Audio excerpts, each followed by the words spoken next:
Bom dia. Hoje nós vamos fazer então a primeira das 3 aulas gravadas a respeito do caderno de padronização, que é este caderninho aqui. Hoje nós vamos fazer a introdução e a próxima aula dele vai ser a respeito do primeiro capítulo e a segunda aula vai ser a respeito do segundo capítulo. Todas essas aulas gravadas elas podem gerar algumas questões, dúvidas, que aí depois nas conferências a gente vai sanando caso a caso. Esse caderno de padronização, vocês estão vendo aqui do lado o roteiro que eu vou seguir nessa aula aí. Sempre que vocês tiverem alguma dúvida, vale a pena voltar no vídeo, né? Escuta de novo.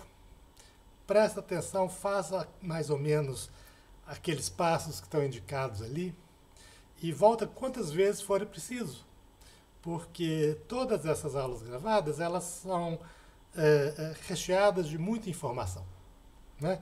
E essas informações compõem então o escopo do curso.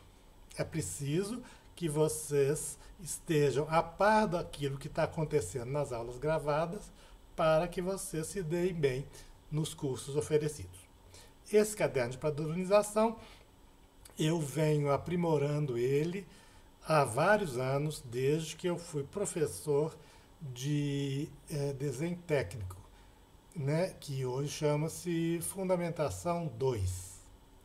Ok, o nome completo é Caderno de Padronização, Representação, Lançamento e Apresentação dos Projetos. Ele vai falar da forma com a qual o projeto é apresentado. Para vocês terem acesso, então, vocês vêm aqui nessa primeira linha, que é o meu site, https://sites.google.com/view/OtávioCSB. Vocês entrem no meu site, que está aqui, vão lá na Mediateca, e na Mediateca vocês baixem o caderno de padronização. Ok? Então, tá ele aí. Depois que vocês baixarem o caderno de padronização, é muito interessante, um instantinho só, é muito interessante que vocês o imprimam, tá certo? A impressão do caderno de padronização ela deve ser feita no tamanho em que o caderno foi gerado. Na hora que vocês baixarem o caderno, vocês vão ter um PDF com folhas de formato A4. Então vocês imprimam em formato A4. Não imprimam em meia escala, em A5, por exemplo, para economizar. Por quê? Porque os desenhos que estão listados e colocados no caderno, eles estão ali do tamanho real. É daquele tamanho que está ali é que eu quero que os desenhos sejam colocados. Então, caso vocês vão imprimir, e eu sugiro a impressão, eu acho importante que ele seja impresso em escala real. E por que eu acho interessante a impressão? Porque o caderno, ele é um checklist. Depois que você faz um determinado desenho, você percorre algumas páginas ali daquele caderno para checar se todas as informações que precisam estar contidas naquele desenho, de fato estão ali.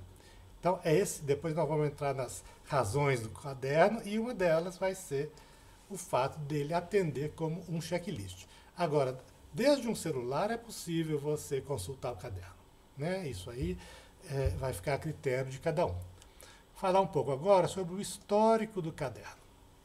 Quando eu dava aula de desenho técnico, isso deve ter 10 anos atrás, cada aluno e cada professor fazia o traço do corte, o título do corte ou a chamada do corte de um jeito diferente.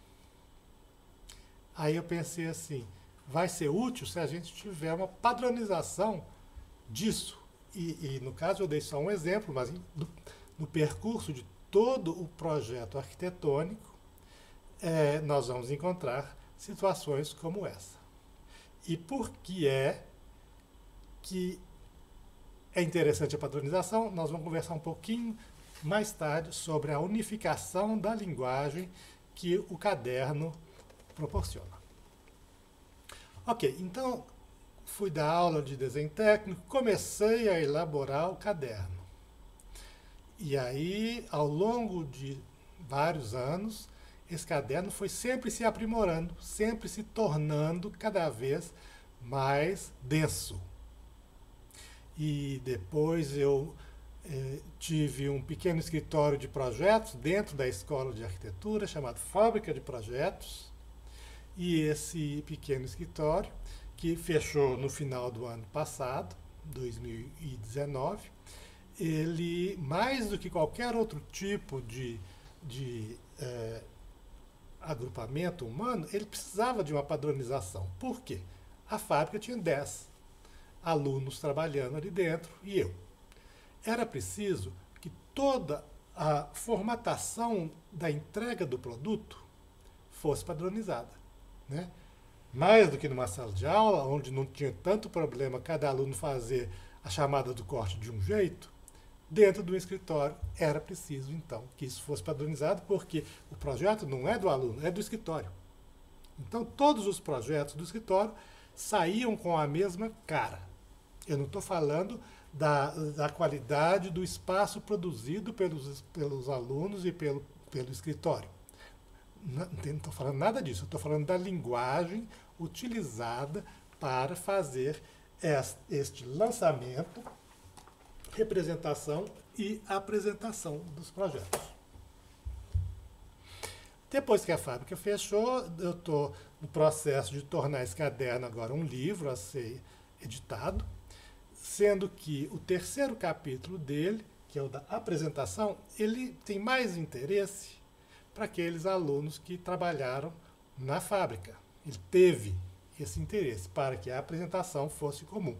Agora, no caso nosso, no caso de vocês, quando se formarem, vocês, inclusive, não só em relação ao terceiro capítulo, mas ao primeiro e ao segundo, vocês organizem a padronização de vocês, do lançamento do desenho e do lançamento do produto que você está entregando para aquela pessoa que precisa construir. Ok? Então, o terceiro a gente não vai abordar, o terceiro capítulo. Apesar de que está aí incluído, porque essa versão foi a última versão do caderno editada pela fábrica e a partir daí eu não mexi mais. Do terceiro capítulo, pouca coisa tem interesse, que são os formatos, as dobras, etc. Né? Agora, do primeiro e do segundo, tem muito interesse. Esse caderno pode servir como uma base para vocês formarem a própria padronização. Sempre que você vai trabalhar em dupla, por exemplo, no CAD, você precisa, de qualquer maneira, de fazer com que as layers que você trabalha sejam as mesmas layers que o seu colega trabalha. Senão vocês enlouquecem. Um não sabe onde é que está a produção do outro. E que os arquivos tenham nomes que vocês dois concordem, que nesse nome contém determinadas informações que facilitem a vocês que vocês encontrem esses arquivos. E também as pastas. Vocês precisam se organizar, senão se você vai trabalhar em grupo, seja lado a lado, seja à distância, então é fundamental que vocês padronizem um conjunto de questões e daí o caderno. Linguagem. Eu parto do pressuposto que o desenho técnico arquitetônico ele é uma linguagem. Uma linguagem quer dizer, eu falo nessa linguagem, você compreende. Então, essa linguagem, para que a construção civil tenha sucesso, é preciso que todos os atores envolvidos nesse processo falem a mesma língua. Né? Então, é o arquiteto, o engenheiro de obra, o engenheiro do escritório, o engenheiro calculista, o mestre de obra, a prefeitura, a loja de material de construção civil. Todo mundo tem que dominar essa língua. É para isso que ela é uma língua. E, uma vez que ela é uma língua, ela é composta de sintaxe e semântica. A semântica vai falar do que cada palavra dessa língua significa. Se eu juntar 4 letras e formar a palavra casa, isso te remete a um determinado objeto, como um telhado, as portas, ou as paredes, né? Eu falo um código e você compreende. Então, a semântica vai cuidar de o que cada palavra significa. E a sintaxe vai cuidar de como essas palavras se juntam, através de quais regras essas frases, essas palavras se organizam. Tá certo? Então, a arquitetura não é uma linguagem, mas o desenho técnico, sim. Se eu desenhar no meu desenho técnico um traço ponto duplo, meu colega do lado sabe o que isso significa.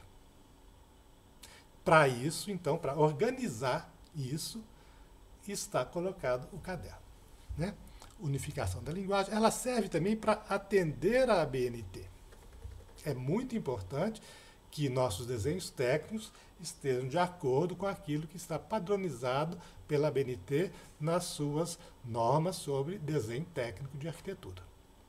Então, o caderno, ele engloba a ABNT. Ele é mais extenso, porque ele organiza e ele padroniza um conjunto maior de questões sintáticas e semânticas.